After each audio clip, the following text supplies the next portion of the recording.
નમસ્કાર ખેડૂત મિત્રો, આપણે અત્યારે આવ્યા છીએ જાંબાળા ગામમાં આ ઘઉંની ફિલ્ડ વિઝિટે કે ભાઈ આ ઘઉં પાક ઉપર છે તો ખેડૂતને પૂછીએ કે ભાઈ આ ઘઉં કેવા લાગ્યા તમને. તમારું નામ? ભગવાનભાઈ. ગામ? જાંબાળા. તમારો મોબાઈલ નંબર આપો. 97 27 52 57. આ ઘઉં કયા છે તમારે? દેવમ. દેવમના 20 20 દેવમ. તો આ ઘઉં કેવા લાગ્યા તમને? ઘઉં સારા છે અત્યારે તો. બુંડીની લંબાઈ અને કઈ રીતનું છે? લંબાઈ સારી છે. સારી છે લંબાઈ. તો તમે આ ક્યાંથી લીધા હતા? કરણભાઈને છે. પરમાર એગ્રો સેન્ટર જાંબાળામાંથી ખરીદી કરેલી છે. આ દેવમ 20 નંબરના ઘઉં છે.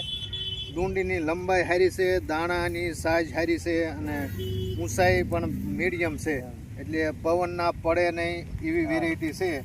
આ જુઓ તમે, એમાં એક કઈ જગ્યા ઉપર ક્યાંય આ બતાવો તો ફિલ્ડમાં ક્યાંય જગ્યાએ પડેલા નથી અને ઘઉં પાક ઉપર છે. હવે છેલ્લું પાણ પાઈ દીધું છે એટલે હવે પાક ઉપર છે એટલે હવે પડ્યા નથી. એટલે આ ઘઉં સારી વેરાયટી છે, ખેડૂતોને કરવા લાયક કરવું.